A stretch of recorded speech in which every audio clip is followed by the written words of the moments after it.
Panda. I got broads in Atlanta. Just to throw me in the family.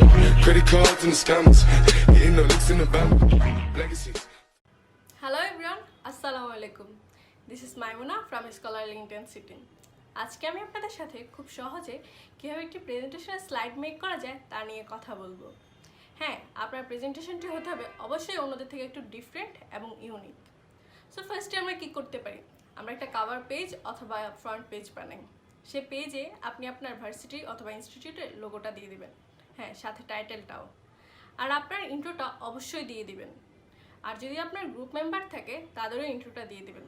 তারপর second পেজে আমরা কি করি? সেকেন্ড পেজে আমরা ইন্ট্রোডাকশন অথবা ডেফিনেশন দিয়ে শুরু করি। ডোন্ট ডু দিস, কজ এটা সবাই করে। আপনি চেষ্টা করবেন আপনার স্লাইডটি যাতে অন্যদের থেকে একটু ডিফারেন্ট হয়। তাহলে হয় কি, টিচাররাও মার্কিংয়ের ক্ষেত্রে একটু বিবেচনা করে এবং আপনার ফ্রেন্ডরাও যদি একটা ইউনিক প্রেজেন্টেশন দেখে তারাও দেখতে খুব স্বাচ্ছন্দ্য বোধ করে এবং তারা খুব ইন্টারেস্ট নিয়ে দেখে। হ্যাঁ, তাহলে আপনি কি করবেন? থার্ড, ফোর্থ, ফিফথ স্লাইডগুলোতে যে টপিকগুলোর উপর কথা বলবেন সেই টপিকগুলোর একটা লিস্ট মেক করুন এবং সেটা সেকেন্ড স্লাইডে দিয়ে দেন। তারপর আপনি ইন্ট্রোডাকশন অথবা ডেফিনেশন দিয়ে শুরু করতে পারেন। এরপর আপনি আপনার টপিকের উপর বেস করে ইম্পর্টেন্ট টপিকগুলো নিয়ে স্লাইড মেক করুন। স্লাইডগুলোর মাঝে মাঝে আপনি লোগো, বিভিন্ন থাম্ব, যখন যেটার সাথে যেটা যায় সেটা অ্যাড করতে পারেন। আর অবশ্যই পিকচার অ্যাড করবেন। আর যদি পারেন ভিডিও অ্যাড করতে পারেন। তবে হ্যাঁ, ভিডিওগুলো দেখতে হবে খুবই ন্যাচারাল, যাতে সেটা অন্য কাউকে অ্যাট্রাক্ট করতে পারে। এভাবে আপনি আপনার স্লাইডটি কমপ্লিট করুন। লাস্টে থ্যাংক ইউ অথবা থাম্ব বা স্মাইলি কিছু দিয়ে কমপ্লিট করুন। আপনার স্লাইড মেক করা শেষ, এবার আপনার বলার পালা। আপনি কীভাবে স্টার্ট করবেন? আপনি চাইলে ওয়েলকাম অথবা সালাম দিয়ে স্টার্ট করতে পারেন, নতুবা কোনো ডায়লগ দিয়ে।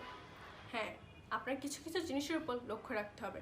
আপনার প্রোনাউন্সিয়েশনের উপর লক্ষ্য রাখতে হবে, আপনার ভলিউম ফ্রিকোয়েন্সির উপর লক্ষ্য রাখতে হবে। কোথাও কোথাও হাই, কোথাও কোথাও লো ভলিউম ইউজ করতে হবে। এভাবে আপনি আপনার প্রেজেন্টেশনটি শেষ করুন। হ্যাঁ, প্রেজেন্টেশনটি শেষ হওয়ার পরে আপনি অবশ্যই আপনার অডিয়েন্স অথবা ফ্রেন্ডস বা টিচারের কাছে জিজ্ঞেস করবেন, do you have any question? তারা অবশ্যই জিজ্ঞেস করবে যদি আপনার প্রেজেন্টেশনটি তারা শুনে এবং আপনার প্রেজেন্টেশনটি সুন্দর হয়। তারপর আপনি সেটার আনসার দিয়ে শেষ করে ফেলুন। আপনি চাইলে এভাবেই প্রেজেন্টেশন শুরু এবং শেষ করতে পারেন। আশা করি আজকের ভিডিওটা আপনাদের অবশ্যই ভালো লাগবে। যদি ভালো লাগে তাহলে অবশ্যই আমার পেজটাকে ফলো করুন, বেশি বেশি লাইক দেন, কমেন্ট দেন এবং সাবস্ক্রাইব করুন। থ্যাংক ইউ, আল্লাহ হাফেজ।